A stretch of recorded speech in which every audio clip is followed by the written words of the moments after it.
My son sold the lake house I built for his mother right out from under me to fund his crypto scam. Imagine this.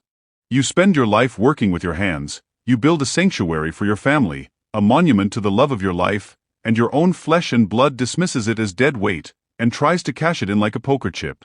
My son Leo thought his fancy business degree made him smarter than his old man, the simple carpenter. That was the moment this widowed father decided to teach his arrogant son that some things are built with more than wooden nails, and they can be unbuilt just as easily. One catastrophic home inspection report was all it took. But the failed sale was only the beginning of Leo's lesson. The high-flying, influencer lifestyle he'd built for himself came crashing down harder than a poorly framed wall in a hurricane. Before we continue, please subscribe to the channel and let us know where you're listening from in the comments. They say a house is just 4 walls and a roof, but what happens when those walls hold every memory you cherish, and your own son tries to sell them to the highest bidder? My name is Arthur Blackwood.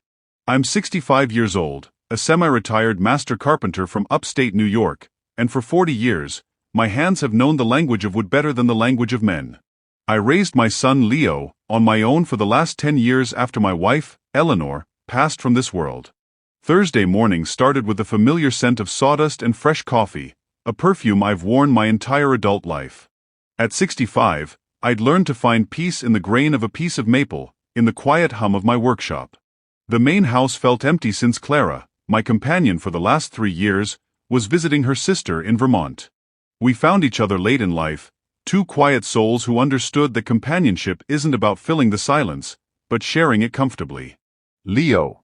Just thinking his name used to fill me with a quiet, rugged pride. My son. 32 years old, sharp as a tack, with an MBA from a school I couldn't even pronounce.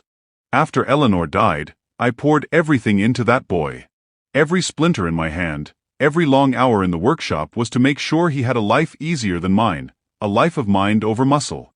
His engagement to Madison, a woman who seemed more interested in his future stock options than his past, had given me pause, but he seemed happy.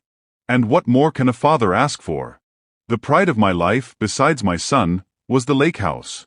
I'd built it myself, board by board, on a piece of land Eleanor had inherited. It wasn't a mansion, just a solid 2-story cedar home overlooking Cayuga Lake. Every beam was placed with love, every joint cut with precision. It was where we'd spent our summers, where Leo learned to swim, where I'd held Eleanor's hand on the porch and watched 1,000 sunsets. After she was gone, it became my sanctuary. A place her memory lived and breathed. When Leo had come to me 6 months ago with a binder full of legal documents, he'd been all smiles and business jargon. "Dad, we need to protect our assets," he'd said. "Putting the lake house into an LLC is the smart move. It protects it from liability, simplifies taxes, it's just good estate planning." I'm a carpenter, not a lawyer. It sounded responsible. I trusted him. I signed where he told me to sign, never imagining I was signing away my own heart. My phone buzzed with a notification. It was an alert from a real estate website I followed, just to keep an eye on local property values. A new listing had popped up. Stunning lakeside retreat with unparalleled views. I clicked on it casually. The screen filled with professionally shot photos of my porch, my fireplace, the dock I'd built with my own 2 hands. Eleanor's garden was described as low-maintenance landscaping. I stared at the screen, the words blurring. Listed for $1.2 million. Agent, Madison Jennings. My son's fiancée. The description didn't mention a grieving husband or a lifetime of memories. It just mentioned prime development opportunity and motivated seller. My blood didn't boil. It turned to ice. My son hadn't just listed a house. He had put a price tag on his mother's memory. He was selling my soul for a quick payday. The casual cruelty of it, the sheer, breathtaking betrayal, knocked the wind out of me. He'd used legal trickery to steal the one thing I had left of his mother, the one place on earth that felt like home. My hands didn't shake as I picked up the phone to call him. I didn't shout. Instead, a cold, hard clarity settled deep in my bones. This wasn't a misunderstanding. This was a calculated move by a son who saw his father not as family, but as an obstacle to his next big venture. The man who taught his son how to build things was about to teach him what it feels like when your world gets deconstructed, piece by painful piece. I looked at the photos again.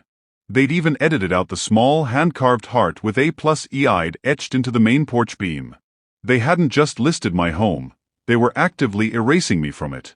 As I dialed his number, something fundamental shifted inside me. The father who would have given his son anything was gone.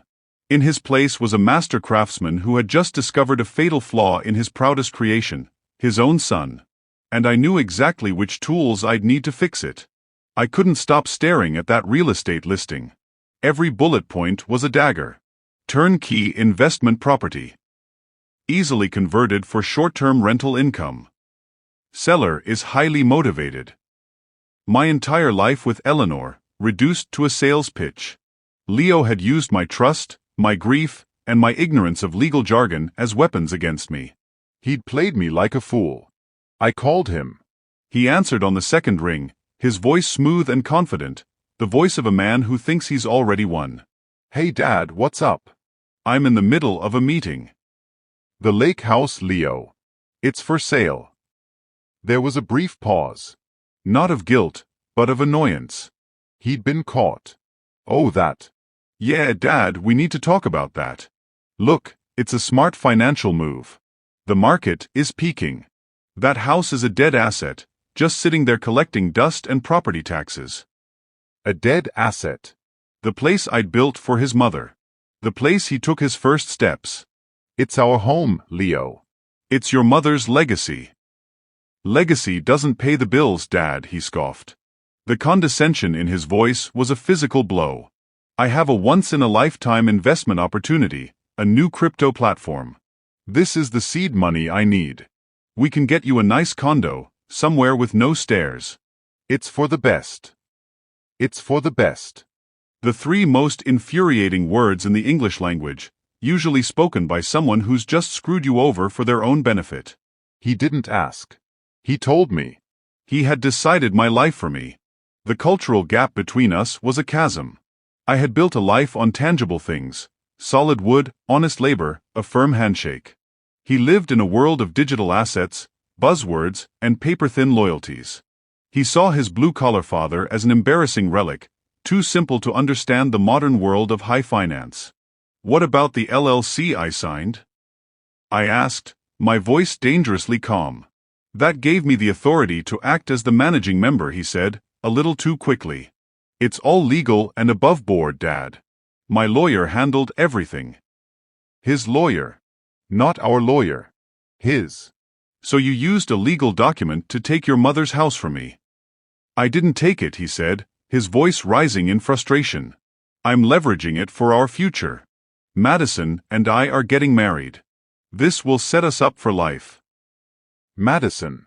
The real estate agent. The fiancé who stood to make a hefty commission off the sale of my heart. The whole thing was a neat, tidy, and utterly soulless transaction. He was right about one thing. It was probably all legal. I had signed the papers. A court battle would be long, expensive, and I'd likely lose. He was counting on me to be too old, too tired, too heartbroken to fight. He had mistaken my quiet grief for weakness. That was his first mistake. After I hung up, I walked into my workshop. The smell of cedar and varnish always cleared my head. I ran my hand over the plan drawings for the lake house, blueprints I drafted myself 40 years ago. I knew every stud, every joist, every secret that house held. Leo saw a building. I saw a living thing, an extension of myself. And like any living thing, it had pressure points. Vulnerabilities that only its creator would know. My son, the MBA, thought he had all the angles covered. He had his contracts, his LLC, his slick fiancé/agent. He thought he was playing chess while I was playing checkers. But he forgot one simple truth.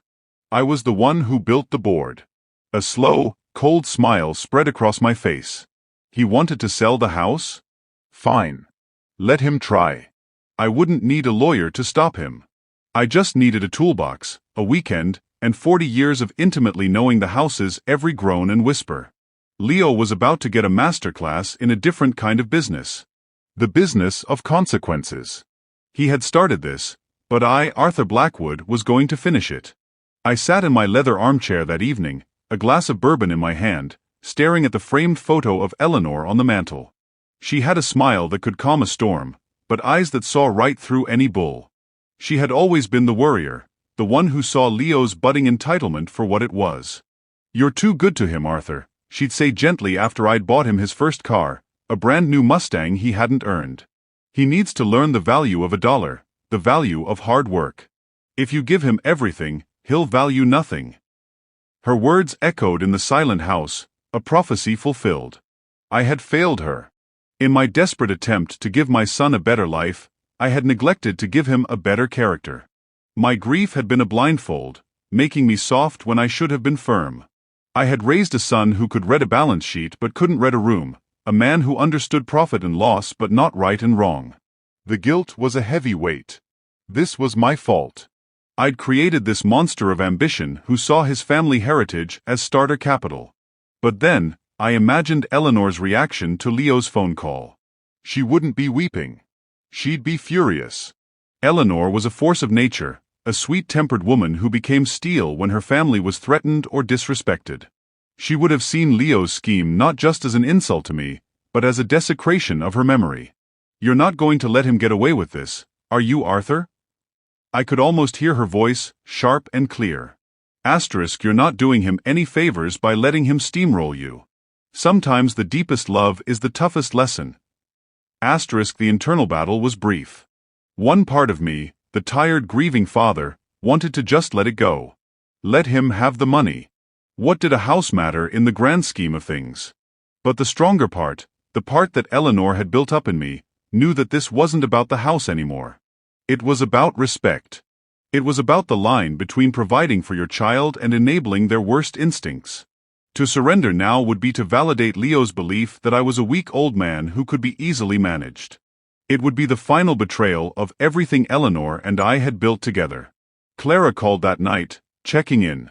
I told her everything, my voice flat and emotionless as I laid out the facts. She listened without interruption, a skill I'd come to value more than gold. "What are you going to do?" she finally asked, her voice gentle. "I'm going to give my son the education I clearly failed to provide him with," I said. "A PhD in consequences." "He's not going to like that." "Learning is often painful," I replied, feeling a strange calm settle over me. "Eleanor would want me to do this. She would want me to defend our home. Our memory." The decision solidified, hard as petrified wood. This wasn't revenge. Revenge is hot and messy. This was a structural correction. A realignment of my son's moral universe. Leo had made his choice when he drew up those LLC papers. He'd chosen greed over gratitude, ambition over family. Now, it was my turn to choose. I was choosing to honor my wife. I was choosing to honor myself. I finished my bourbon, the warmth spreading through my chest. I knew exactly what needed to be done. Leo thought he was selling a house. He had no idea he was about to be trapped in it. The plan was simple, elegant, and could only be executed by the man who built the house. Madison had scheduled an open house for the following Saturday. The perfect opportunity. On Friday morning, I called Leo. "Son, I'm not going to fight you on this," I said, letting a defeated sigh carry through the phone. "You're right, I'm getting too old for the upkeep. But I need to get some of your mother's things out of there. Sentimental stuff. I'll be there tomorrow afternoon to pack up her memory boxes from the attic." The relief in his voice was sickening. "Of course, Dad. Take all the time you need. I knew you'd see it my way. This is for the best." He was so sure of his victory, he never saw the Trojan horse coming. Friday afternoon, I drove out to the lake house, my old Ford pickup loaded with empty boxes and a very specific set of tools. As I walked through the front door, the familiar scent of cedar and lake water hit me. It felt like a violation, knowing strangers would soon be trampling through, judging the countertops and closet space. I worked quickly, methodically. This was not vandalism. This was art. First, the attic. I pulled out a few dusty boxes of Eleanor's old books for show. Then I went to work. With a socket wrench, I ever so slightly loosened the bolts on 3 of the main king post trusses supporting the roof. Not enough to cause a collapse, but just enough so that any competent inspector with a level would see a significant and terrifying roof sag. A structural failure in progress. Estimated repair cost, astronomical. Next, the master bathroom, the one with the custom-tiled walk-in shower I designed for Eleanor. Behind the access panel for the plumbing, I used a tiny drill bit to put a pinhole in the copper supply line. A leak so slow it wouldn't show for days. But once it did, it would saturate the drywall and the hand-laid oak flooring below, showing up as a massive, mysterious water stain on the living room ceiling. Major, untraceable plumbing leak. Estimated repair cost, got the whole bathroom and ceiling. Then, to the basement. I knew the sump pump was on its last legs. A simple matter to disconnect the float switch. The next heavy rain would result in a foot of water in the basement. I also used a pry bar to shift a single concrete block in the foundation a 1/4 of an inch, just enough to create a hairline crack that would scream foundation issues to an inspector. Finally, my masterpiece. In the main electrical panel, I carefully cross-wired a non-essential circuit, the one for the outdoor deck lights, to the main ground.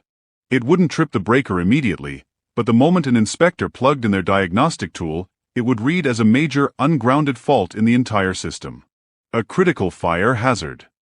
I finished my work, packed the decoy boxes of Eleanor's things into my truck, and locked the door behind me, taking one last look at the house. To the naked eye, it was perfect. Pristine. Ready for an open house. But I had planted seeds of chaos, ticking time bombs that would turn my son's prized asset into an unsellable money pit. As I drove away, I didn't feel guilt. I felt the quiet satisfaction of a craftsman who has done a difficult job well. Leo wanted to play in the big leagues of finance and real estate. He was about to learn the first rule: always do your due diligence. Especially when you're trying to screw over your own father. The call came the following Wednesday. Leo's name flashed on my phone, and I let it ring 3 times before answering, schooling my voice to sound neutral. Dad. His voice was tight, stressed. Leo. How was the open house? I asked innocently. It was great. We got a full price offer. Cash. He paused. They had the inspection this morning. Oh? How did that go? I asked, taking a slow sip of my coffee. It was a disaster, Dad. A complete train wreck.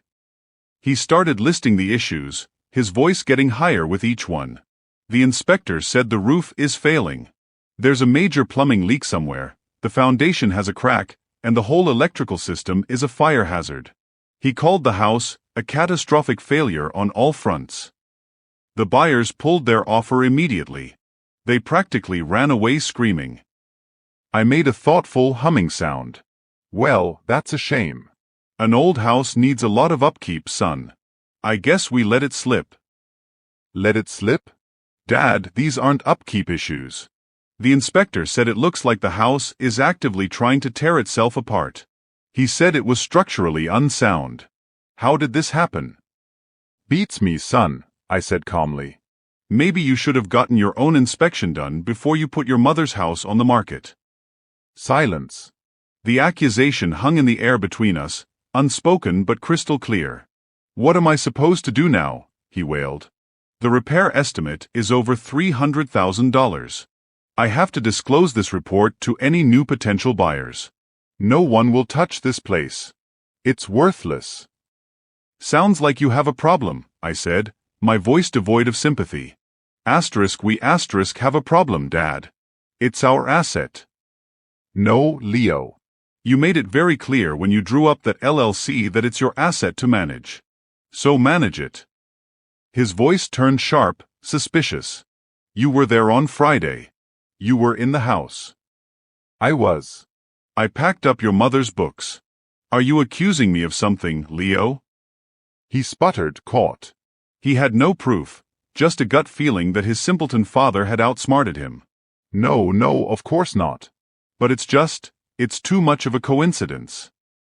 Life is full of coincidences, I said, and before he could respond, I added the final nail in his coffin.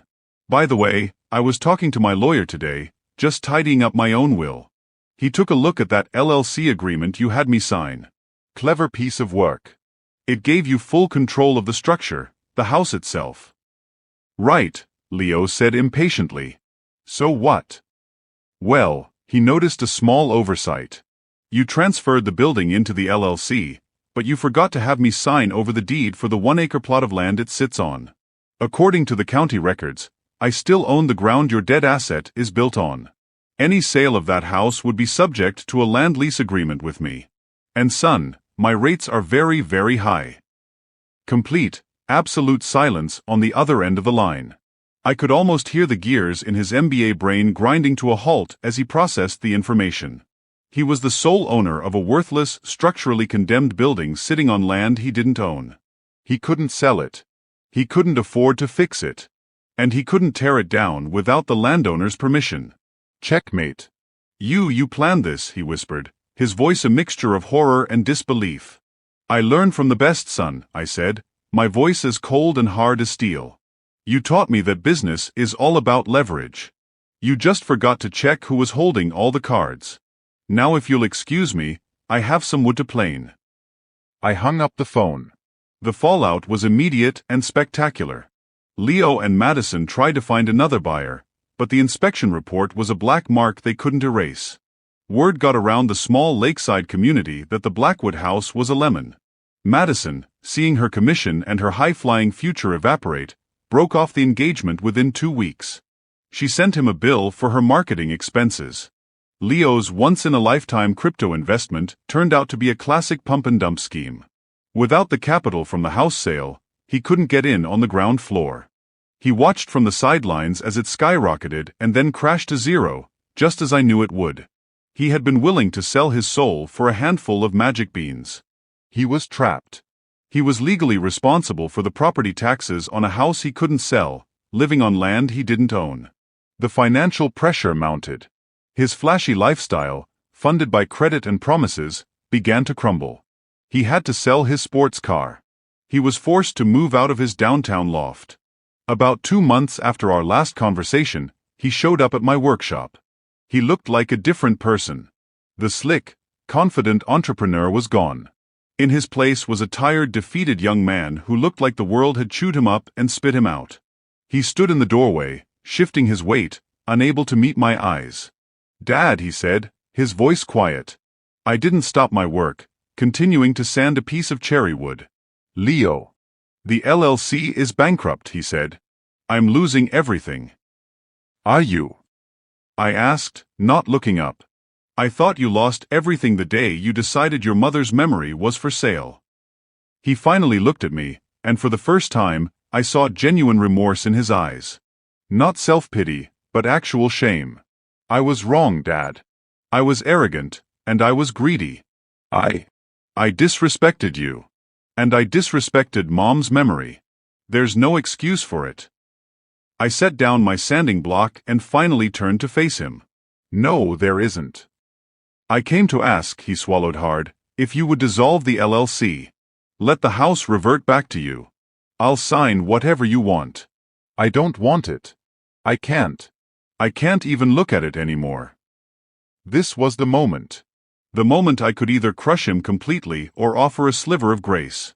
I thought of Eleanor, of her belief in tough lessons but also in forgiveness. "This isn't punishment, Leo," I said, my voice softer now. "These are consequences. Punishment is something I do to you. Consequences are what you did to yourself. You built this mess. Now you have to figure out how to clean it up." He nodded, tears welling in his eyes. "I know. But I don't know how." "You start with an honest day's work," I said, gesturing to a pile of uncut lumber in the corner. "And you earn back the respect you threw away. Not just mine. Your own." I didn't give him money. I didn't solve his problems. But I gave him a job, paying him a modest wage to be my apprentice in the workshop. The work was hard, humbling. He traded his spreadsheets for a saw, his business suits for dusty jeans. He was clumsy at first, but he was dedicated. Slowly, painstakingly, he began to learn the language of wood, the value of creating something real and lasting with his own hands. 6 months later, we drove out to the lake house together. It was quiet, dusty, but still standing. I handed him a toolbox. "What's this for?" he asked. "You're going to help me fix it," I said. "Every single thing. The roof, the plumbing, the foundation. You're going to learn what it takes to build something, so you never again forget what it costs to tear it down." We started with the roof. And as we worked together, high above the lake, replacing the trusses he had unknowingly forced me to sabotage, I felt a flicker of something I thought was gone forever. Not forgiveness, not yet. But hope. Hope that the son I had lost was finally finding his way home, one nail at a time. You don't have to burn yourself to keep others warm. Sometimes life teaches us the hardest lessons through the people we love most. Arthur's story reminds us that true respect is built, not bought, and it's earned through action, not just words. As it says in the Bible, a good name is more desirable than great riches. To be esteemed is better than silver or gold. God gives us the strength to defend what is sacred, to set boundaries, and to teach hard lessons with a firm but loving hand. This betrayal story isn't just about a father and son. It's about the clash between timeless values and modern greed. Like the stories our grandfathers told, it carries a lesson about dignity, honor, and the things that money can't buy. Our ancestors understood that your legacy isn't what you leave to your family, it's what you leave in them. In stories of betrayal like this one, we see how easily family bonds can be broken by entitlement. But we also see a path to redemption, not through easy forgiveness, but through hard work, humility, and earned respect. God doesn't call us to be pushovers for our own children. He calls us to raise them into people of character. Sometimes the most loving thing a parent can do is to let their child face the consequences of their own choices. Arthur learned what his own father probably knew: a man who stands for nothing will fall for anything. What's your take on Arthur's decision? Was his structural correction justified? Share your thoughts below. And don't forget to hit that subscribe button for more powerful stories that make you think.